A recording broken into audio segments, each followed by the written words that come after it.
Haleluya. Di bawah, bukannya di bawah lagi. Udah lagi dicari sama orang office. Aku kan itu udah ada. Dia lagi Enggak, bukannya kita bawa. tanyakin. Soalnya ada.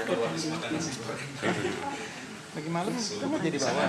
Apanya? Oke, masih ada tadi malam begitu sampai di kamar. Yang sisanya itu. Masih ada bagian dari pengakuan iman yang kedua. Ya pokoknya sisanya masih ada kan kemarin. Masih ada tadi malam.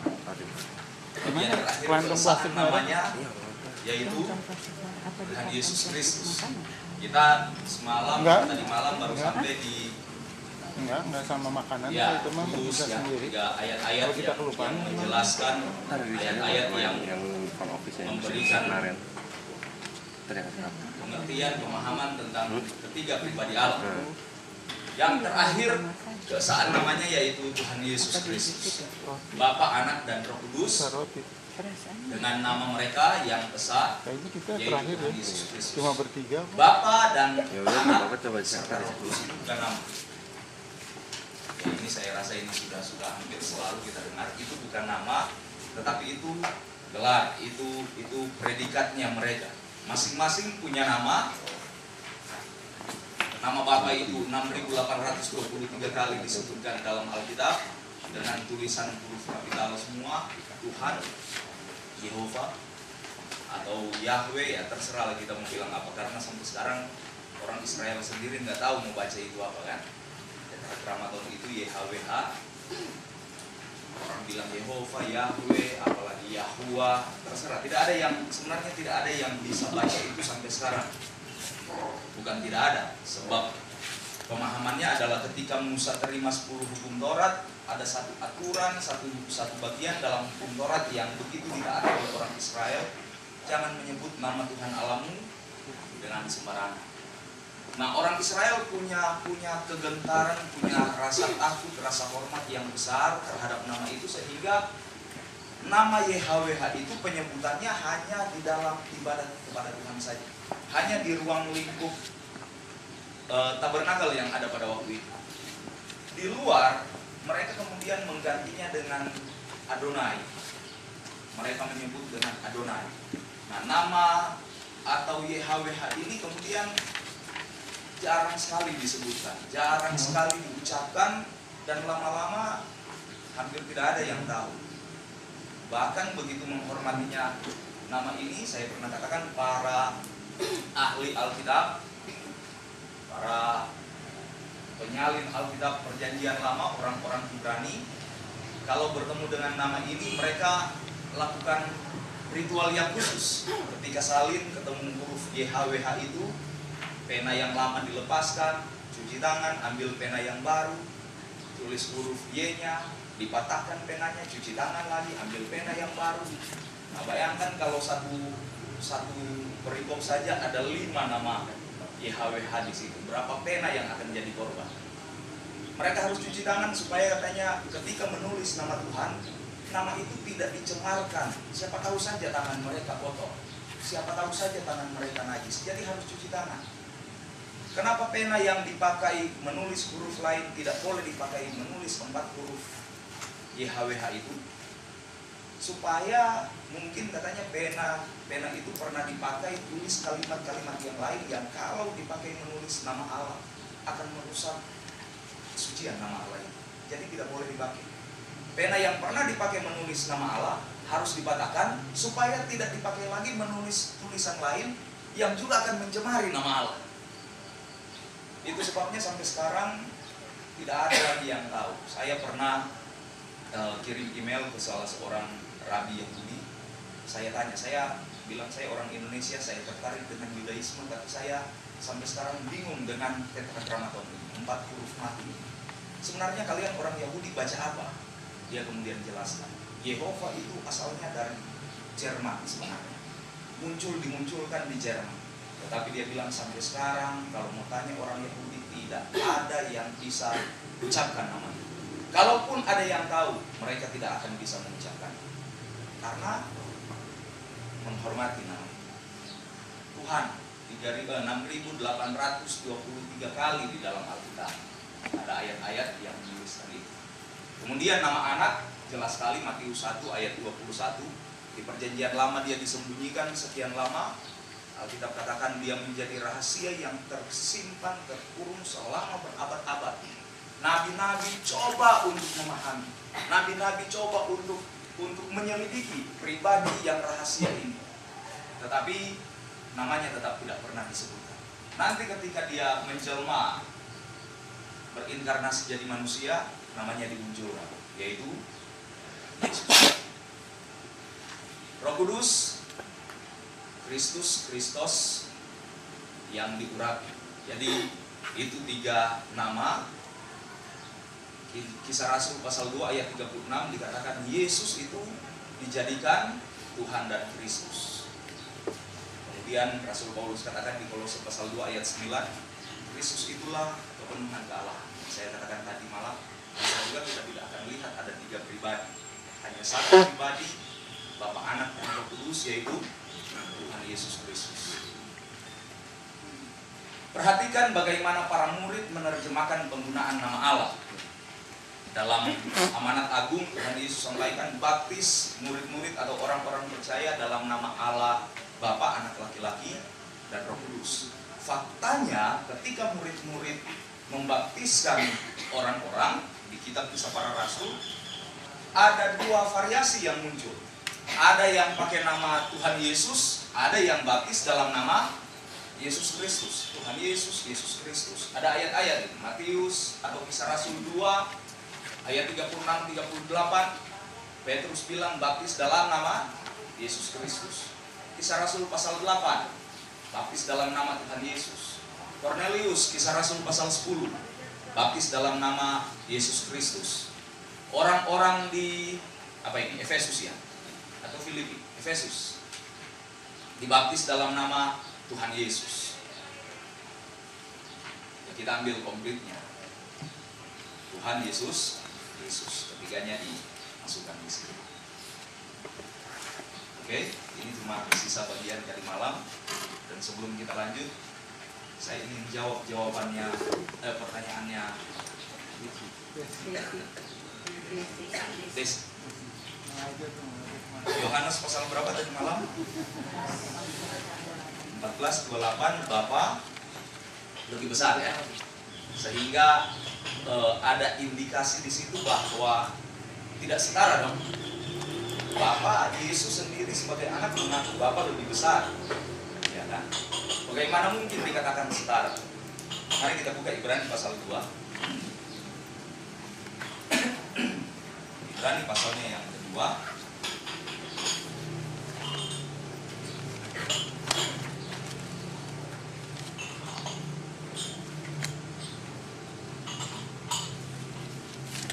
Desi tolong baca ayat 9.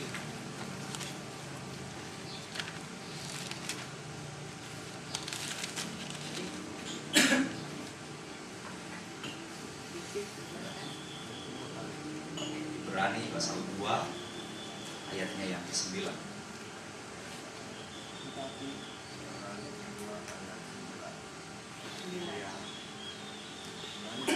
Tetapi dia dan untuk waktu yang singkat dibuat sedikit lebih rendah dari para malaikat-malaikat, yaitu Yesus.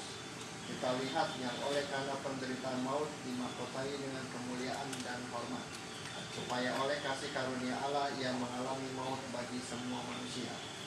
Kalimat pertama bilang apa? Tetapi dia siapa? Yesus. Yang dalam waktu yang singkat dibuat sedikit lebih rendah dari siapa?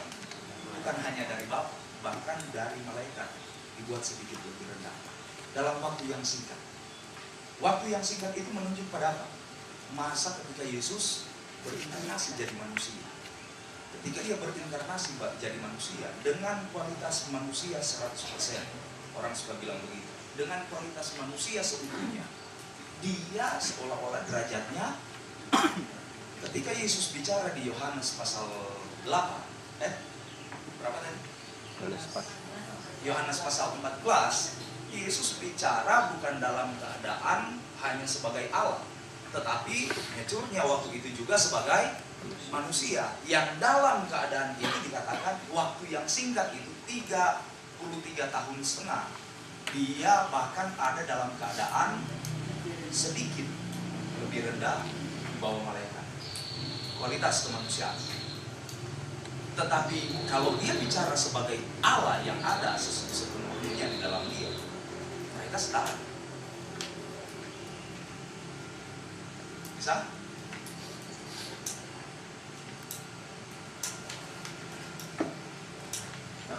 Kalau yang saya dengar itu ada TGPD yang ngomong, dia bilang bukan tidak setara, tapi di dalam kerajaan sorga itu ada struktur di mana alam Bapa itu di atas, anak kedua dan alam Roh Kudus yang ketiga. Jadi dia tidak bicara soal kesetaraan, tapi struktur apa saya lupa, struktur komando atau apa. Struktur, kalau bicara struktur ya kelembagaan kealahan. Kecuali struktur, kita mau bicara tentang struktur di sorga ya Allah, Trinitas, baru malaikat-malaikat di bawah. Tapi kalau kita bicara struktur dalam kelembagaan kealahan, semua setara. Di keadaan atau di kesempatan mana Yesus ada dalam keadaan tidak setara? Dalam waktu yang singkat itu. Ketika dia harus menjelma atau memakai, bukan memakai sih, kalau memakai manusia itu manusia terus dia masuk. Tetapi ketika dia benar-benar lahir sebagai manusia, hanya itulah kesempatan di mana Bapa, jangankan Bapa, Ibrani itu katakan malaikat pun sedikit lebih tinggi dari dia. Dia jadi sedikit lebih rendah dari malaikat.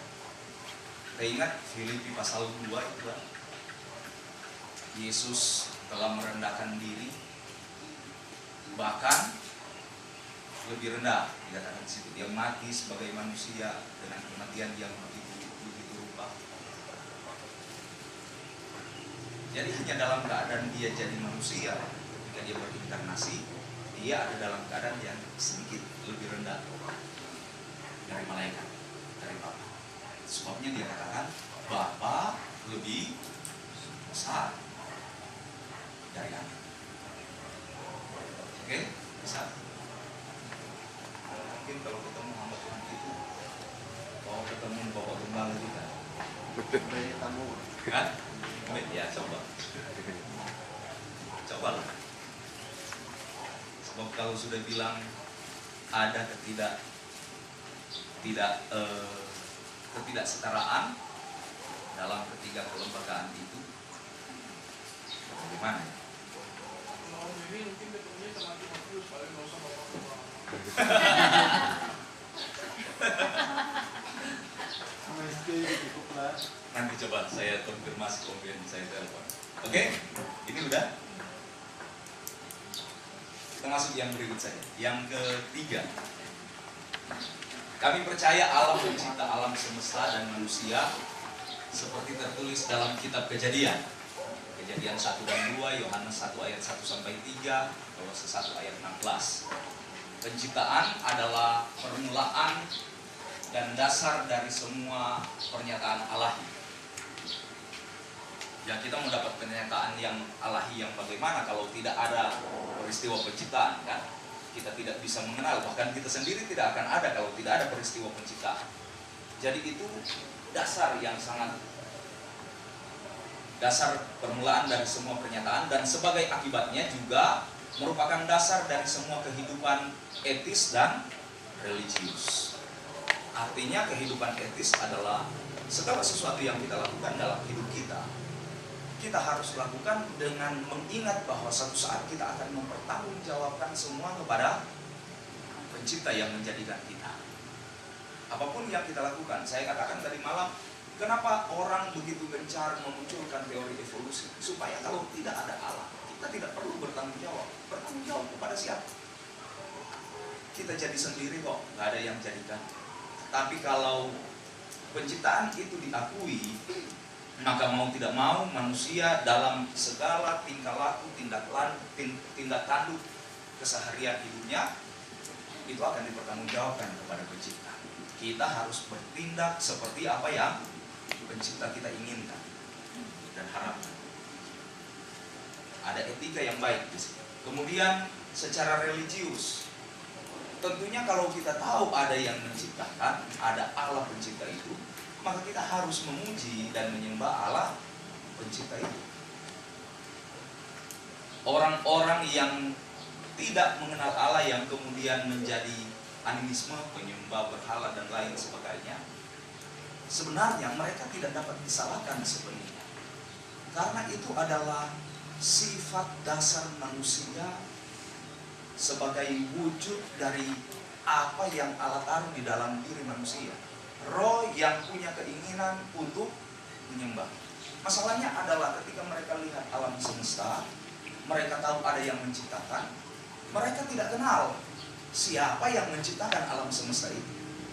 Itu sebabnya orang-orang yang ada di hutan, ketika mereka ketemu di hutan ada pohon yang besar sekali, oh jangan-jangan karena ini pohon yang paling besar, dia yang jadikan pohon-pohon yang lain dan semua yang ada di hutan ini.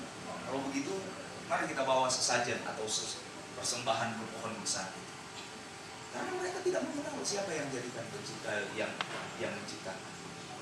Suku-suku yang ada di Afrika, mereka menyembah batu, gunung dan lain sebagainya, karena mereka lihat di lingkungan mereka gunung itulah yang paling besar.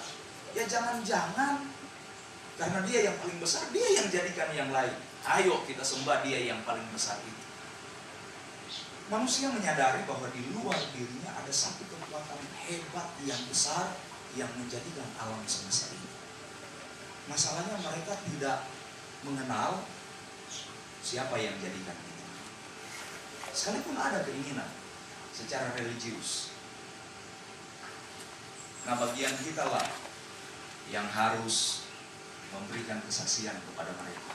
Orang-orang yang belum kenal pencipta, orang-orang yang belum kenal siapa yang menjadikan mereka, sehingga penyembahannya jadi bias ke hal-hal yang lain, ke benda-benda yang fana, yang sementara. Kita lah yang harus memberitahukan kepada mereka, bersaksi kepada mereka, ini loh pencipta yang benar. Tadi kita lihat Tuhan Yesus Kristus, ya kan? Supaya mereka juga dapat datang pada penyembahan yang benar. Doktrin penciptaan menekankan fakta bahwa Allah adalah asal mula dari segala sesuatu, dan bahwa segala sesuatu adalah kepunyaannya dan berhadapan dengannya. Pengetahuan tentang penciptaan diturunkan dari Alkitab saja, ini dia, dan harus diterima melalui iman. Pengetahuan tentang penciptaan. Penciptaan tentunya yang benar. Ada versi-versi penciptaan yang lain. Yang benar cuma diturunkan dari Alkitab. Mau terima berdasarkan apa? Kita tidak ada di sana dan jadi saksi waktu penciptaan terjadi, bukan? Tidak ada manusia yang ada di sana yang berdiri dan lihat bagaimana Allah jadikan. Itu sebabnya dengan apa kita bisa terima bahwa penciptaan yang benar adalah versi yang diberikan oleh Alkitab.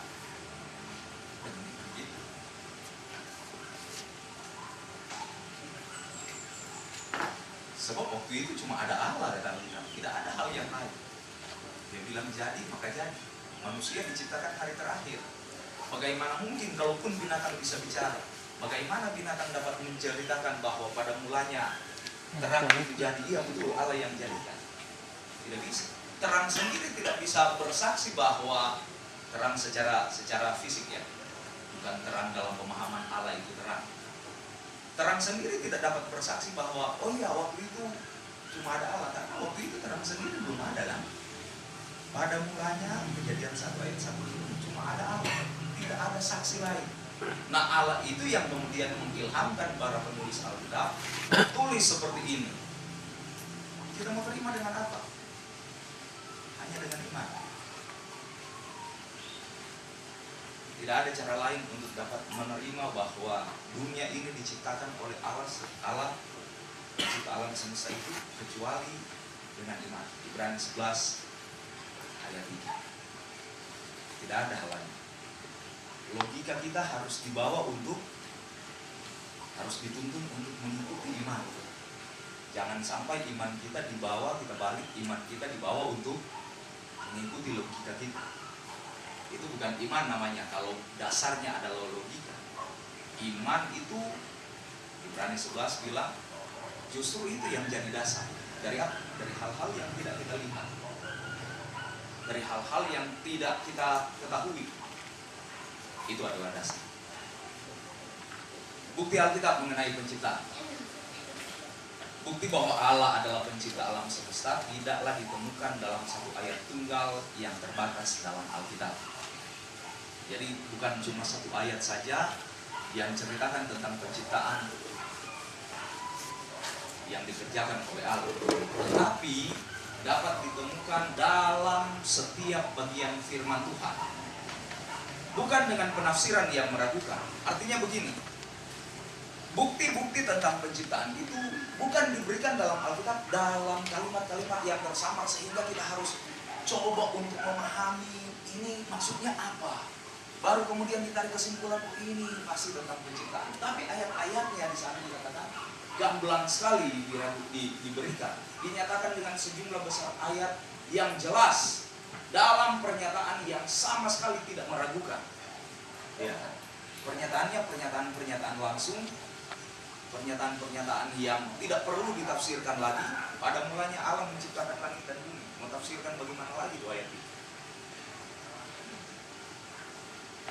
Informasinya sudah penuh di situ. Kita tidak perlu bingung lagi kan, ini apa sih maksudnya?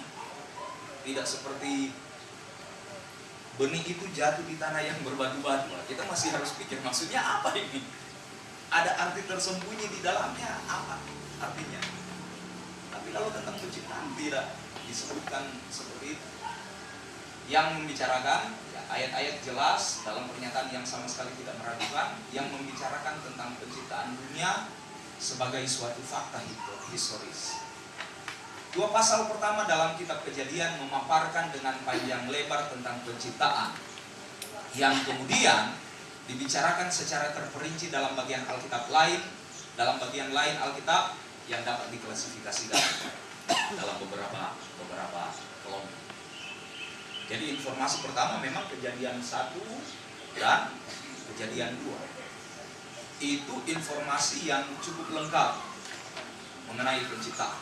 Walaupun kemudian masih ada ayat-ayat lain yang menjelaskan, yang melengkapi apa yang ada di Kejadian 1 dan Kejadian 2. Tetapi Kejadian 1 dan ayat dan 2 dikatakan di situ sudah dipaparkan panjang lebar.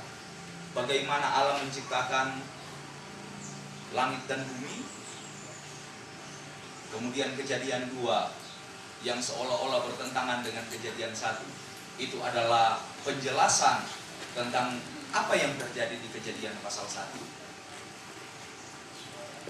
Bagaimana Allah jadikan perempuan itu dijelaskan di Kejadian pasal 2 kan. Kejadian pasal 1 ayat 26-27 dikatakan Allah jadikan manusia menurut gambar dan rupa Allah, dijadikanlah dia laki-laki dan perempuan. Tidak diceritakan bagaimana Allah jadikan perempuan. Penjelasannya ada di Kejadian pasal 2. Oh, rupanya ketika Adam lagi tidur, Tuhan kemudian operasi ambil rusuknya Adam, rusuk kanan atau kiri nggak tahu. Kemudian dia bentuk jadi Hawa. Oh, begitulah rupanya jadinya laki-laki dan perempuan. Jadi ada penjelasan. Kejadian pasal 2 itu bukan informasi yang berbeda dengan Kejadian pasal 1. Kejadian pasal 2 adalah informasi tentang apa yang terjadi di Kejadian pasal 1, khususnya seputar penciptaan manusia. Kejadian 1 cuma katakan Allah ambil manusia, kemudian hembuskan nafas hidup. Kejadian pasal 2 bilang, oh bahan bakunya debu tanah. Kemudian Allah bentuk dan hembuskan nafas. Jadi penjelasan-penjelasan seperti itu. Ada beberapa ayat dalam Alkitab yang memberikan penjelasan-penjelasan tambahan.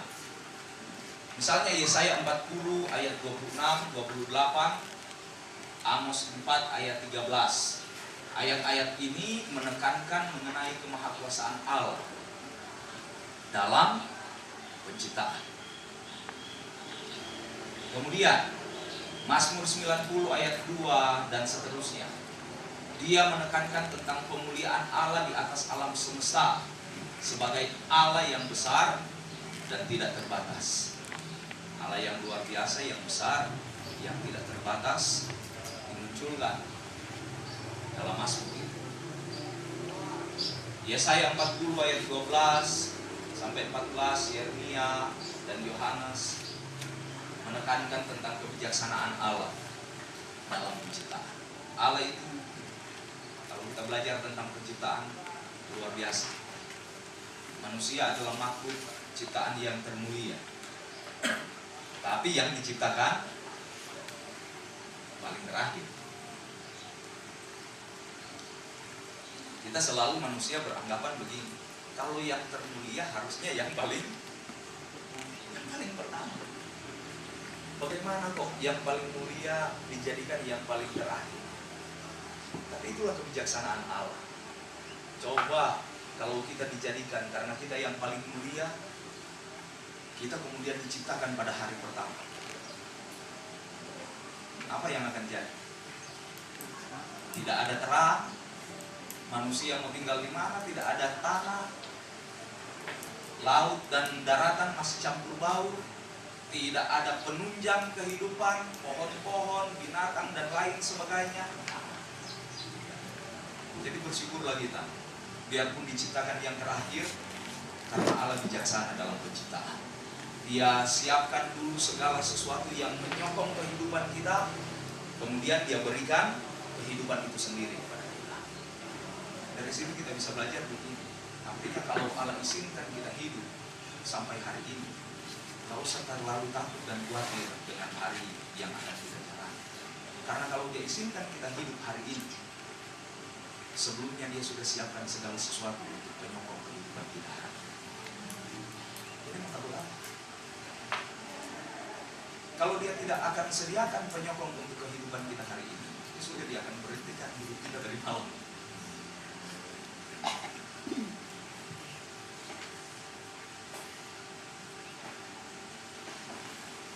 D.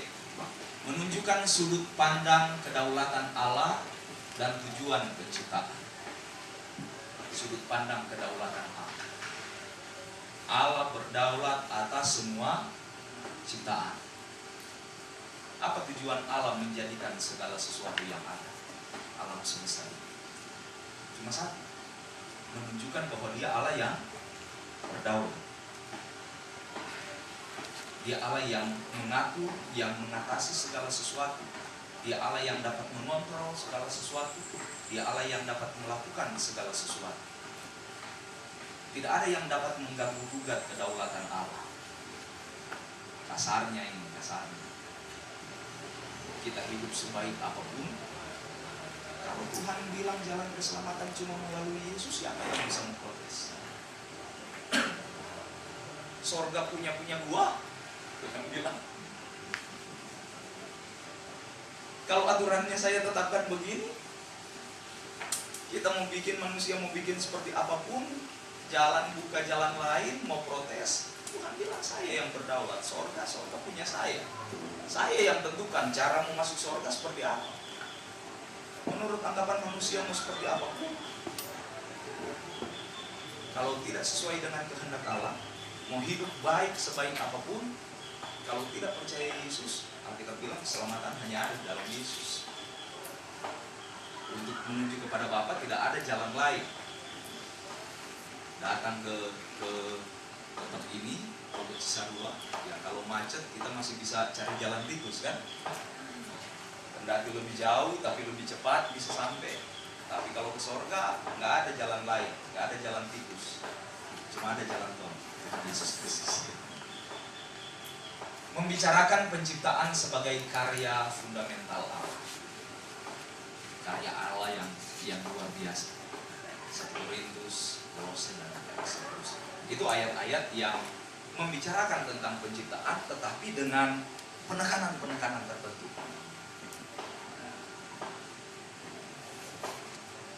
Salah satu pernyataan yang paling lengkap dan indah kita dapati dalam Nehemia 9 ayat 6. Hanya Engkaulah Tuhan. Engkau telah menjadikan langit. Ya, langit segala langit. Apa itu langit segala langit? Ya. Apa langit segala langit?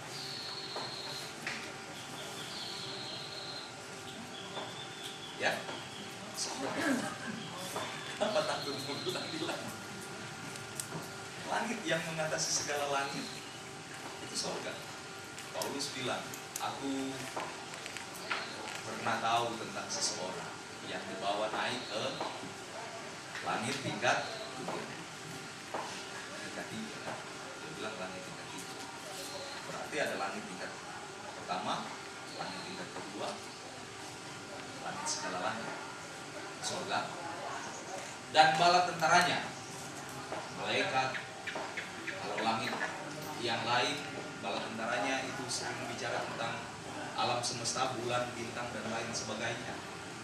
Kalau bicara langit segala langit, itu bicara tentang malaikat, dan bumi dan segala yang ada di atasnya, dan laut dan segala yang ada di dalamnya.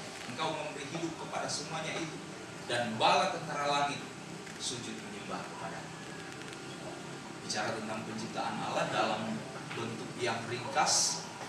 Dia bicara tentang penciptaan Allah, dia bicara tentang kedaulatan Allah di situ, dia bicara tentang pemuliaan Allah, apalagi tadi dia bicara tentang hikmat Allah dan lain sebagainya.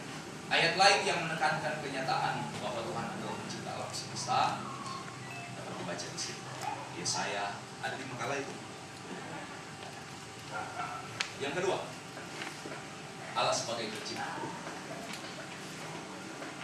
Tritunggal Allah itu adalah pelaksana pencipta. Kejadian 1 ayat 1 bilang pada mulanya Elohim. Ingat, Elohim bukan cuma tunggal. Dia tidak cuma menyebut satu pribadi atau oknum tertentu dalam kealahan, tetapi dia menyebut keseluruhan. Pada mulanya Elohim itu Allah menciptakan langit dan bumi. Ayat 2 kemudian kita baca Allah melayang-layang ada di sana. Sekaligus menjadi pembeda antara dirinya dengan berhala. Allah adalah pencipta, berhala diciptakan oleh manusia, dijadikan oleh manusia. Itu pembedanya. Yang satu pencipta yang besar, yang agung, yang lain diciptakan oleh manusia, yang justru menyembah ciptaannya itu. Kalau kita balik dalam posisi yang setara, manusia menyembah berhala itu sama dengan kita suruh Allah menyembah kita manusia. Pencipta menyembah ciptaan, manusia menyembah berhala ciptaan. Itu adalah pembeda. Walaupun Allah Bapa ada di latar depan karya penciptaan, seolah-olah yang dimunculkan selalu dalam penciptaan, kalau kita baca Alkitab, sepertinya tersirat Bapa yang bekerja, Yesus dan Roh Kudus sepertinya tidak disebutkan dengan eksplisit di situ, tetapi dikatakan 1 Korintus 8 ayat 6 juga menjelaskan bahwa penciptaan adalah juga bagian pekerjaan atau karya dari Allah Anak, Allah Putra, dan Roh Kudus. Misalnya Yohanes 1 ayat 3, segala sesuatu diciptakan jadi karena firman itu. Saya bilang tadi Kejadian 1 ayat 2, Roh Allah melayang-layang dan lain sebagainya. Ayat 3, Kolose 1 ayat 15, 17, dan kegiatan Roh Kudus. Nah, tadi Kejadian 1 ayat 2, Ayub 26 dan lain sebagainya. Jadi kalau kita lihat Trinitas Allah ini, Tritunggal Allah ini tidak pernah bekerja secara terpisah. Mereka selalu bekerja secara bergerak bersama-sama. Walaupun seringkali yang dimunculkan cuma satu yang kita lihat. Misalnya tadi penciptaan, kelihatannya cuma Bapa yang selalu dimunculkan. Tetapi ternyata ayat-ayat lain menjelaskan bahwa Allah Anak dan Allah Roh Kudus terlibat dalam penciptaan itu. Kalau kita bicara tentang karya penyelamatan, kita selalu lihat yang dimunculkan terlihat hanya pribadi Allah Anak. Padahal ada ayat-ayat yang menjelaskan juga bahwa Bapa juga terlibat dalam karya penyelamatan. Roh Kudus juga terlibat dalam karya penyelamatan. Kita berpikir sekarang karena ini disebut sama Roh Kudus, oh cuma Roh Kudus yang bekerja, Roh Kudus yang ditonjolkan, Roh Kudus yang kelihatan. Padahal pekerjaan Roh Kudus itu juga di dalamnya Allah Bapa dan Allah Anak ikut bekerja. Tidak pernah mereka bekerja sendiri-sendiri terpisah. Selalu ada dalam satu kesatuan. Walaupun seringkali yang nampak, yang kelihatan seolah-olah cuma satu pribadi.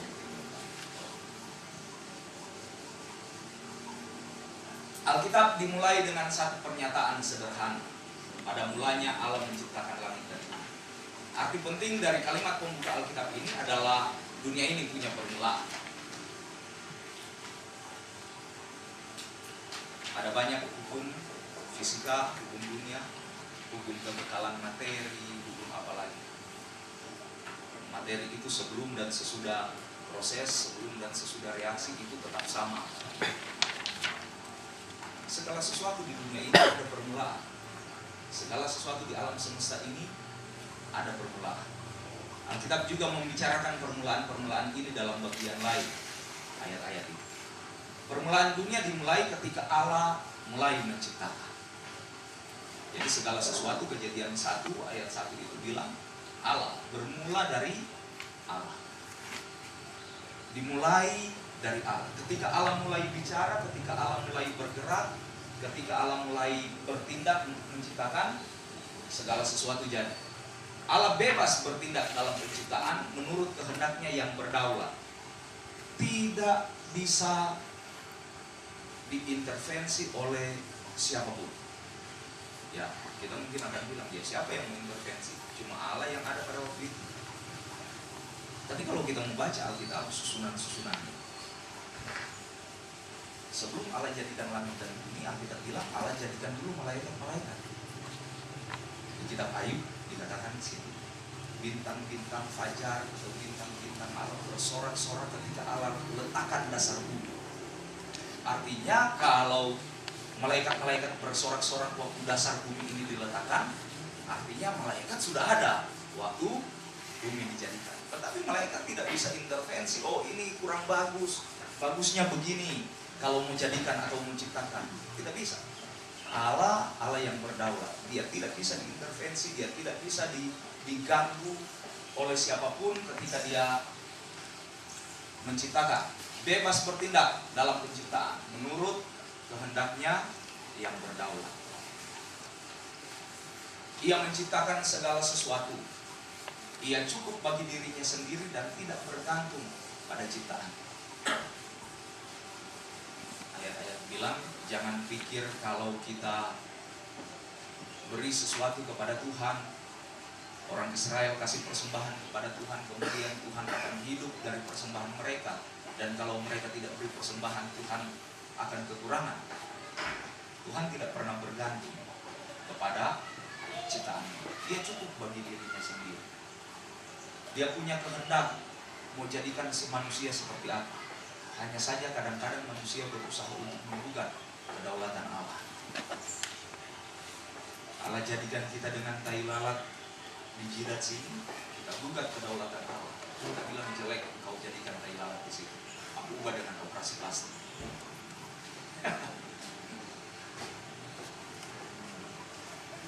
Allah jadikan badan kita mulus, kita bilang jelek, harus ada tato kuku di sini.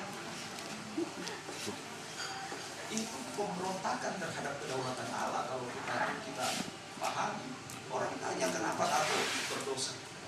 Apa kata berdosa? Ya berdosa. Kenapa? Memberontak terhadap kedaulatan Allah. Kita sama seperti kita bilang kepada pencipta kita, ciptaanmu tidak betul, ciptaanmu kurang sempurna. Harus tambah begini supaya sempurna ciptaan. Nanti puji Tuhan kalau masuk surga.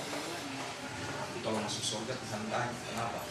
Di dunia udah habis buku gambar, udah habis kanvas hingga pada. Kadang-kadang kita hadapi anak-anak remaja kan, dengan keinginan macam-macam. Waktu saya kuliah di tempat kos, samping tempat kos ada tempat tato. Dan tukang tatonya teman saya, ayo tato. Udah tertarik mau gambar naga melingkar di sini, kepalanya muncul di belakang sini.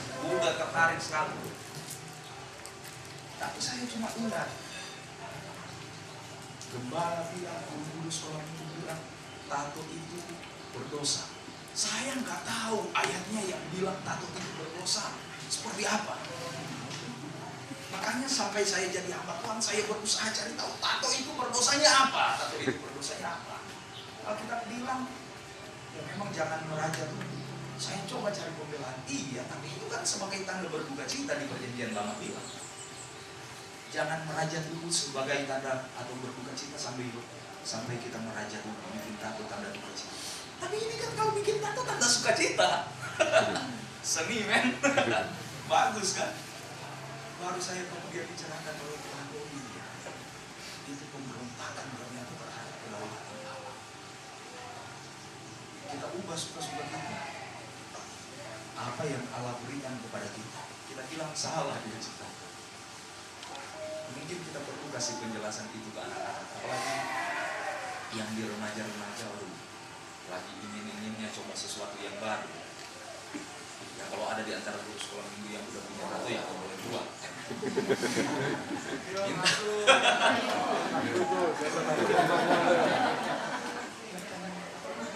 Ya Tuhan, inilah zaman jahiliyah saya. Itu banyak tuh, buka kaosnya coba tuh.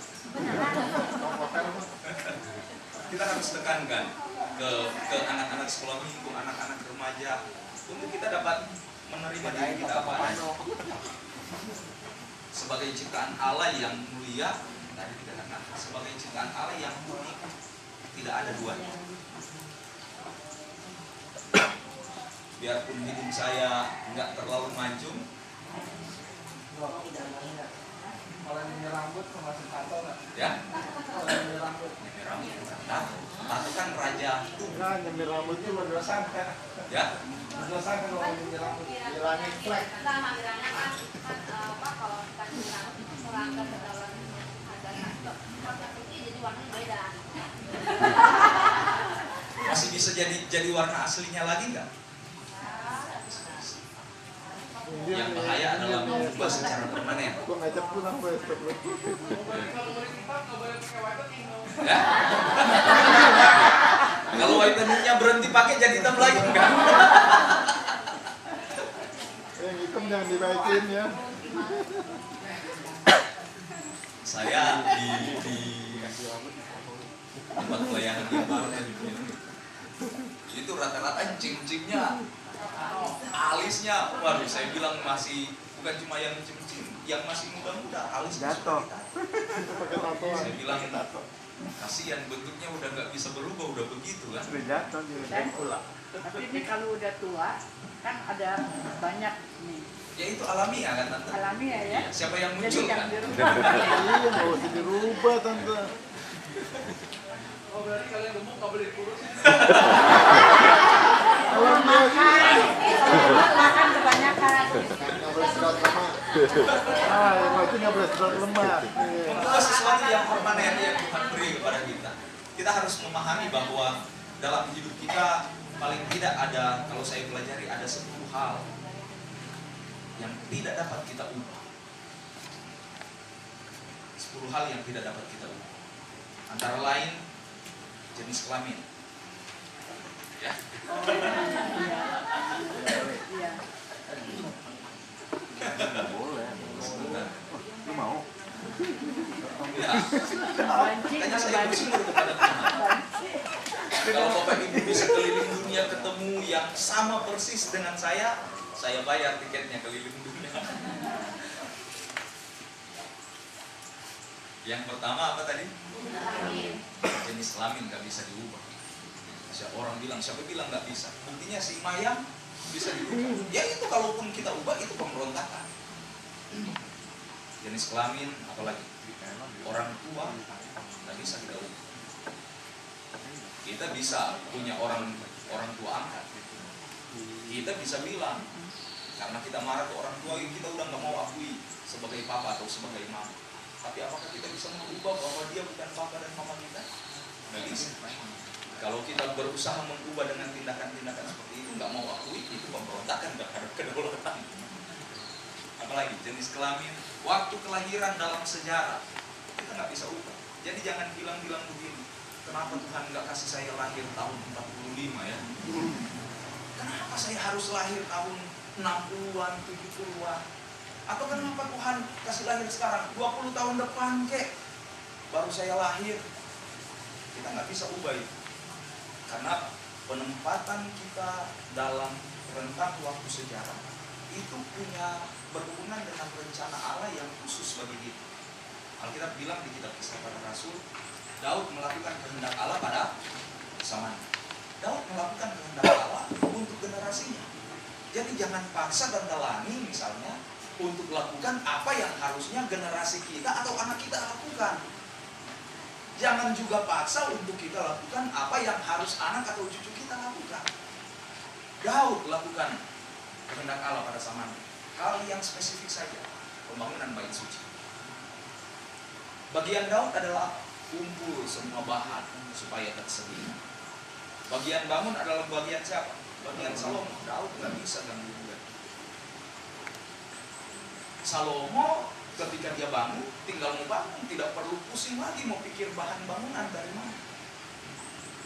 Jadi sering dibilang pikirkan legacy apa yang akan kita tinggalkan untuk anak cucu kita, karena mereka akan meneruskan apa yang kita sedang bangun. Kalau dasar yang kita bangun sekarang itu dasar yang rapuh, mereka akan membangun terus di dasar yang rapuh, dan itu akan roboh suatu saat. Apa atau tindakan-tindakan kita pada hari ini, hal-hal yang terhadap hal itu kita terlalu permisif hari ini. Percayalah bahwa generasi sesudah kita akan melakukan terobosan yang jauh lebih dari apa yang kita lakukan. Kalau kita lakukan dan letakkan dasar yang baik hari-hari ini, misalnya mengajar anak-anak sekolah ini, memberikan mereka dasar yang baik, mereka nantinya akan melakukan terobosan yang baik juga di generasi mereka. Guru sekolah minggu saya di kampung, dia merasa kecewa dengan keadaan pelayanan, dan dia berniat mundur, berhenti jadi guru sekolah minggu. Dia telepon saya, nangis-nangis. Dia bilang, saya rasa percuma saya melayani sekolah minggu. Sudah berpuluh-puluh tahun saya layani sekolah minggu. Dapatnya apa? Bukan dapat secara jasmani. Dia bilang dia nggak dituntut secara jasmani. Tapi apa yang dia dapat? Dia bilang dia nggak lihat hasil apa semua. Saya mundur dari sekolah minggu. Tidak mau lagi mengajar sekolah minggu. Saya telepon, iya mam, mundur aja.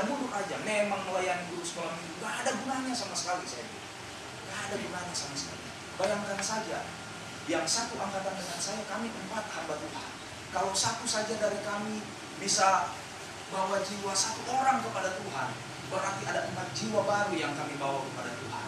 Dan satu-satu jiwa baru yang kami bawa kepada Tuhan, mereka bawa lagi 1 jiwa baru kepada Tuhan.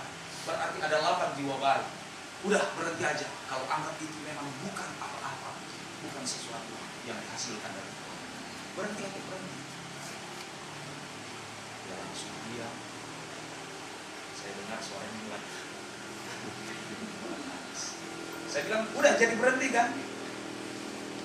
Cuma jawab ke saya, karena dia guru sekolah minggu akrab. Gila kan? Gila lu katanya. Maksudnya gila. Ya, saya tetap ingin jadi guru sekolah minggu. Saya bilang, jangan bilang gak ada hasil. Anak-anak sekolah minggu kita layani, cuma satu, jangan bilang gak ada hasil.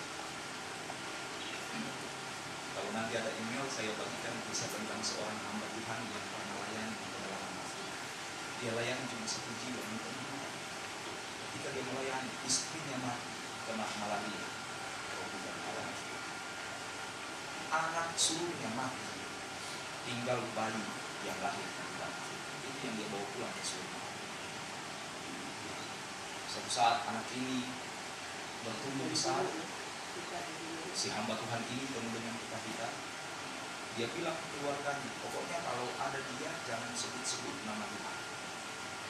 Kalau orang sebut nama Tuhan, iblis seperti langsung merasuki dia, dan dia akan mengambil. Dia marah sekali dengan Tuhan.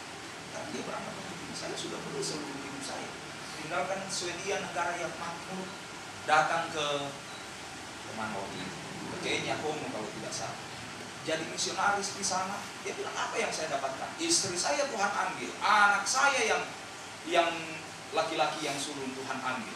Kalau saya juga tidak keluar dari Afrika waktu itu, mungkin saya dan anak saya juga tidak tersisa. Di hutan Afrika cuma satu anak Afrika yang tiap kali diajak tidak memberi respon apa-apa, cuma lihat saja. Satu kali anaknya jalan-jalan, anaknya diangkat anak oleh orang lain di Amerika. Suatu saat dia ingin bertemu dengan orang tua kandungnya, dengan ayah. 2 kali ke Swedia. Di jalan di Swedia, dia lihat ada poster KKR. Dia datang ke KKR itu, seorang penginjil muda kulit hitam sedang berkhotbah dan ada banyak orang yang mendengar. Orang itu ceritakan bahwa dia berasal dari Kenya atau Kongo. Si hamba itu membaik. Si anak perempuan ini tertarik. Dia tanya ke orang itu, apa saya pernah di sana? Saya lahir di sana. Orang ini bilang, si anak ini bilang, Papa nama siapa? Saya nggak salah Swen apa namanya. Papa saya namanya itu. Anak Afrika itu bilang, papamu yang didik saya di tengah-tengah Afrika. Papamu yang didik saya di tengah-tengah. Anak yang kalau dengan firman Tuhan diajar nggak ada respon. Dia ajak membeli cari Tuhan. Ketemu sampai di rumah papa. Waktu mau bicara tentang Tuhan, papanya menjadi Tuhan. Tapi anak ini dia bersuara. Saya anak satu-satunya yang berdoa. Saya sekarang jadi penginjil. Ada banyak orang yang bertobat. Si Swen hari itu dia bertobat. Tapi kan hasil yang kita lakukan hari ini akan menentukan terobosan dan bangunan seperti apa yang akan dilakukan oleh generasi sesudah. Kalau kita permisif dengan hal-hal yang juga salah, percaya bahwa generasi kita juga akan lebih permisif dengan hal-hal yang salah.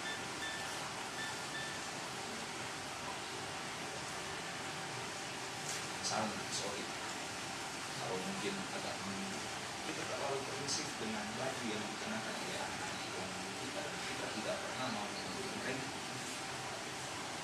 Jangan salahkan kalau mereka terbiasa dengan misalnya datang gereja